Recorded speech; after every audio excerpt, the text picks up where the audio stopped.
Hello, everyone. Welcome to our program, Gary's Picks. Today, Gary will be interviewing the CEO of PeopleCube.ai, Prahalad Karnam. And I wanted to let you know or tell you a little bit about VC Task Force. VC Task Force is an organization founded in 2001, whose mission is to support the venture community by addressing issues of the day. We have programs for investors and programs for entrepreneurs. Today is a program for both investors and entrepreneurs. So right now I'm going to turn the floor over to Gary. Thanks, June. I really appreciate it. Prahalad, it's good to see you today. And it's great to be here. To everybody out there, my name is Gary Fowler. I am a serial entrepreneur and investor. I've been involved in 17 startups. I was on the original management team at Click Software, which was sold to Salesforce for $1.35 billion, and also Yva.ai, an AI HR tech company. Love artificial intelligence and quantum computing. I'm the co-founder of Yva.ai, as I said, and also GSD Get Shit Done Venture Studios, a premier AI and quantum venture studio located in the heart of Silicon Valley. And with that, I'd like to introduce Prahalad. He's got an incredible company called PeopleCube.ai. So Prahalad, I have a question for you. So you're from Mumbai originally? Is that where you're from? Yeah, I'm from Mumbai because I started my childhood days from Mumbai, but currently I'm based out of Bangalore. So I've been traveling a lot across the globe. So my childhood days were in Mumbai, and now my professional days are in Bangalore. So as you're going down, just to interject, thank you so much for picking up, PeopleCube for your talk show, and it's a great pleasure for me to be talking to a Silicon Valley legend like you. So thank you so much. I don't know about a legend, but I'm here. Oh, we've heard a lot about you. So good things. So, and that's the reason we're super charged up to talk to you and be a part of the show. No, I appreciate that. So, you've got a very interesting background. You've taken courses, you've studied at Harvard Business School, a management program, strategic leadership at Columbia. But how do you go from Tata Consultancy as a business consultant and program manager, working with like General Electric and international companies, to founding PeopleCube? How in the world did you make that? You went to Tata, you were there for a couple of years. And if you look at it, GE Healthcare, and then you went back to Tata? Yeah. So my journey has been primarily into consulting. I've been doing a lot of strategy consulting, and I've been traveling across the globe, doing strategy consulting in various continents. And to answer your question, how I got into it, because of my consulting experience, and also I love to teach. So I have been teaching at various universities. I'm sure you might have heard of the Indian Institute of Management here in India. So I've been teaching there, as well as mentoring a lot of startups as a part of that.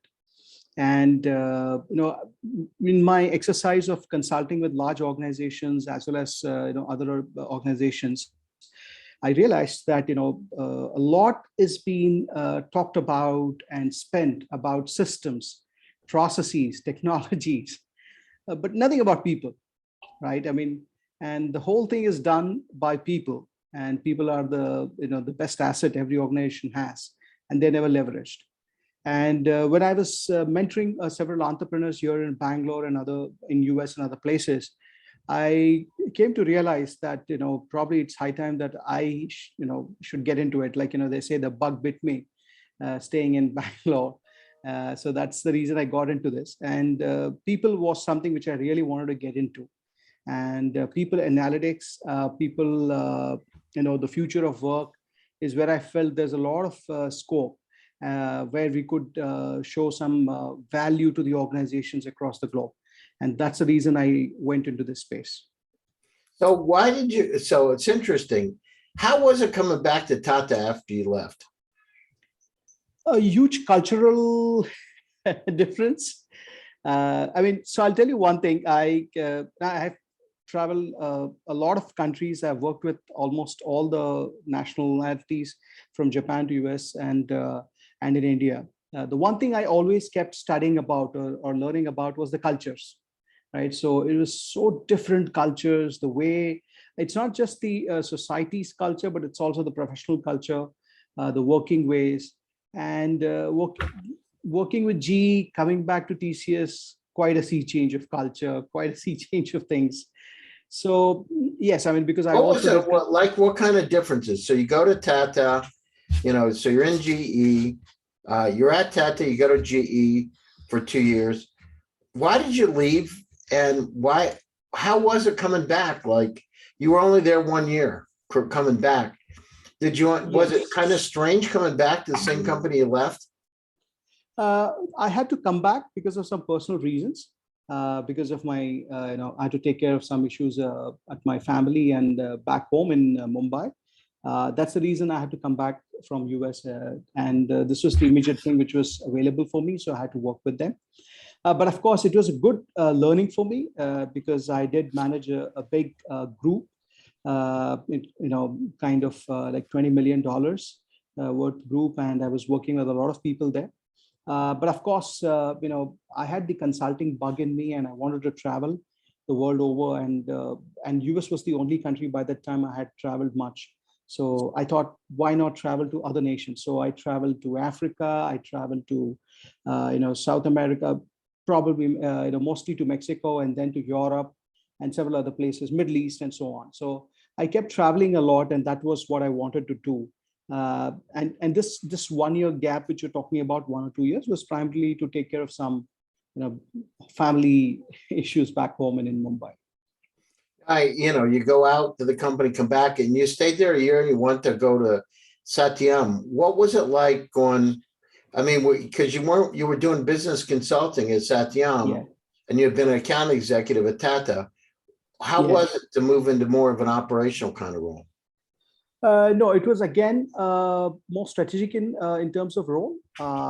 As an account executive or a business relationship, we had to deal more with the customer at a strategic level. The operations part was something which was handled by someone else. But the reason I got into the consulting part again was I could lead the business consulting group. So I could lead the business consulting group, and I could go back to doing the strategy consulting worldwide. That was the main reason. Oh, that's great. So you enjoyed it. So if you look at it, what's the thing you dealt with companies all over the world culturally? What was the one thing that surprised you as you're dealing with these cultures? What kind of differences were there, and what are the similarities? Yeah, I mean, that's a fantastic question. So I think if you see my 2 decades of work, the first decade or so, it just went in learning the different cultures. Initially you come with a mindset. For example, I had more of a Indian and an American culture to go with to understand professionally. But then I realized that is how not work is done, right? I mean, when I was interacting with someone in Japan, to the way I was working with someone in China, to Middle East, to South America, completely different cultures. Someone working in France was a completely different culture. What was different? When you're Prahalad, what was the one thing you said, well, this is kind of different? Do you know what I mean? Yeah. So professionally, there's a lot of difference. I mean, of course, that the working hours are quite different, right? So I was based out of US for a long time, and I used to work with these people. So let me give you an example to understand how it was different. And this has been my experience. Of course, I'm not trying to color it saying it's been for everyone. So for example, if I was working with my Japanese colleagues, right? So decision-making was very slow. So if you're on a call with them, and if you ask them a question, so they'll mute it. They'll go back and ask the superiors saying, okay, what should we do? What should we, Wait a minute, they won't make a decision on their own? No, they don't. So they always go back to the superiors, come back and then say, okay, this is what our superiors are saying, that this is the decision we are making. How far up the chain does it go? So where does the buck stop? Who makes the decision? What level? President, vice president? Head of the group. So the head of the group. So if you're working in a group, the head of the group will make the decision. So nobody else. So empowerment is pretty not easy in the Japanese working culture. Wow. And they do work a lot. Of course, they are perfectionists, and they try to put in a lot of effort to be perfectionists. But if you see, likewise, if you come to Europe, again, the culture is very fixed. Like, you work for 36 hours. You cannot disturb them beyond the work hours. You cannot call them up. That's acceptable. We appreciate that too. But the fact is, again, like in US, I have been used to a working lunch. We work and we have our lunch with our colleagues or whatever it is, and we keep working. Whereas if you see in Europe, that's different. So they do have a big lunch hour, and they have a lot of. They have a few drinks, right? They have a little wine sometimes, and talk about life, and go on to their dachas and everything else, right? Just an hour to 2 hours, nothing much. And if you work with someone in UK, for example, if exactly at 4:30 or 5 o'clock that time, they will look outside the window and see if there is clouds, and it's going to rain, and then that's it, they're gone. So these are. Wait, they look outside to see if there are clouds? Yeah. So if it's going to rain, if they think it's going to rain, they're going to leave the office. So they won't leave the office, or they will leave the office? Sorry? They will or won't leave the office if it's going to They will rain? leave the office. So they will pick up the umbrellas or whatever. Well, the thing that I found really interesting is in London, I went to a pub, and the guy went up and grabbed the mug off this rack and gives it to the guy. It's his pub mug. It's when he goes in there and drinks a couple times a week, he has his own mug on the rack. It was like amazing. Yeah. So I'd never seen it. Yeah. I mean, the same goes with several, it's different in the Middle East. The way it works with, in Africa is, again, culturally quite different. They again, like what kind of things? What kind of things, Prahalad? What do you see different? So in Africa, it's, they're just opening up. Like if you see that because of a lot of this, the apartheid issue and other things, most of these countries were not opened up. It's only in the last 15 years or 20 years they've opened up. So they're yet to get to terms to how to work with things and so on. So one, they're finding it very difficult to cope. Initially, I mean, when I was working with them in a decade or so back, they used to find it a bit difficult to understand the professional ways of work, but they were learning quickly. And culturally, it's more that they were not open, because the apartheid has already pushed them or oppressed them to such an extent that they were not open to express themselves properly, and we had to prod them at every point to explain to them what it is. But in the Middle East, it was quite different. So they're quite open, they're vocal about it. But of course, the language was a great barrier for us. Because I don't know how to speak Arabic, but that's where the language. Well, how did you communicate with them then if you didn't know how to speak Arabic? Yeah, so we did have an interpreter, but that was the bigger issue for us. Like, for example, if you are my customer in, say, for example, Egypt, right? So I worked in Egypt, Dubai, and other places, and I would ask you a question, and you'd probably give me an answer for 5 minutes, and then I look at my interpreter, and he'll come back, he'll just give me a sentence. I was like, he spoke for 5 minutes. I mean, what, you just summarized it for me. They're giving you the Cliff Notes version. That's great. Yeah. And it's difficult because we had to develop an entire system for them. So we had to do a lot of stuff for them, and communication plays a big role. And the best part of consulting, which I felt, was that you have to move across the echelons of the organization seamlessly. How do you do that without creating problems? Prahalad, because if you go to somebody lower level and then go to a higher level person in the organization, nothing good's going to happen, because they're never going to like it. There'll be all kinds of dynamic policies. How do you deal with those politics? And by the way, what country is the most interesting for politics? Okay, so let me answer your first question. How do I deal with them? The first thing we used to do was we always work with the CXOs, the CEOs and the CXOs. Because we need the sign off from them, we need the sponsorship from them, right? So without that, nothing would move. And they would always come up with some big motherhood statements or 20,000 feet level questions, or some kind of a problem statement. So that's where our journey begins. And we used to talk to them in a similar way to understand what was the root cause of the problem which they're looking at. And most of the times, so they don't want to tell you. They're kind of like sketchy about telling you directly what's going on. Yeah. Yeah. So they would come up and say that, for the last 6 months, our revenues are down. Why do you think so? I mean, like, okay, then you have to start. And what do you have to drilling them tell them and down. say, why do you think so? Let's talk Yeah. about it. Oh, no. So, let me be honest with you. We can't ask them the same question back because they are the CXOs. So, so we have to do our homework. We have to work with them. We have to understand homework is not just from a business perspective, as I said, from the culture perspective, how they work. Also, we have to do the homework from their industry, the way their company is performing and so on. And that's how we used to work with them. But then again, the language is different when you speak to a CXO, then you come down to the senior management or the management, and then you speak to the people on the ground. And to be honest with you, the people on the ground have the answers for those questions. Really? Right? Yes, because they are day in and day out dealing with the things. They are the ones who are dealing with the customers. They are the ones who are dealing with the suppliers, their users, everyone, right? So they are the ones who know what the problems are. They know what the solutions are to, but there is no channel for them to communicate it back to the senior management saying this is what it is. So then likewise, we will also suggest our solutions, but we will gather most of their solutions. We'll come back, package it, and then present it to the senior management, right? But in between, as you said, we have to manage the politics because every business group is a fiefdom, right? So they have their own kingdoms to work with. So we can't interrupt their way of working. So that's the reason why we used to work with the middle management, the senior management, even before we went to the CXOs. And then when we presented it to the CXOs, then it was like as if you had the inside scoop. Yeah, most of the people had approved it, and that was good for the CXOs. So, so you go down through this and you come up with PeopleCube to be able to understand people analytics so organizations can improve their business outcomes, right? Yeah. And so you used clusterization, all this AI models, but your goal is develop better leadership, improve DEI, guide on hybrid work, on back to work, and that's a big problem, right? A lot of people don't want to go back today.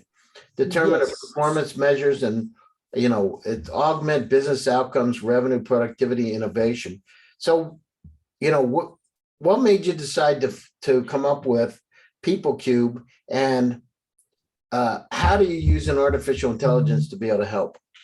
Sure. So, when I was looking at PeopleCube, even before that, I was doing a lot of this people strategy, also change management across various organizations globally. And what I felt was that the biggest assets in every organization, as I said earlier, was the people, right? They're the people in the organization, but nobody utilized them, nobody leveraged them for the business. They were just mere transactions in the form of numbers on spreadsheets for the HR. And when I would question the HR or the CHROs or the heads of the HR department that, why is it that you can't present them about your people potential to the business? They said, we don't know how to do that. And the reason is primarily because that if I improve my people performance, right, or if I improve my people engagement, there is tons of research, tons of stuff in the market, including my alma mater, who has done a lot of research in this space, that it improves your customer satisfaction. People engagement improves your customer satisfaction. I'm sure you know those things. It will improve your revenues and so on. So this connection of the people performance to the business outcomes is something where the HR is missing. Yeah. Right? And because of which, well, I mean, they don't have any data to back up the decisions. Think about this: a performance appraisal is done once a year, twice a year, but you're only dealing it for an exact period of time. You're not continuously monitoring what happens if somebody wants to leave, right? They'll leave and nothing good happens. Yeah, I mean, what you said is absolutely right. They don't have the data, but the fact is that they don't understand the problem either, right? So if they understand or start with the right problem, they will at least get some data for that. Which they have not been able to collect over a period of time. So what we are trying to do is bridge this gap. We are trying to empower the CHR, saying, don't say that they're going to invest this money on this project or whatever it is, or PeopleCube. No, tell them that you're going to get the ROI in these many months in your business outcomes, because business understands their problems. It doesn't understand the people part of it.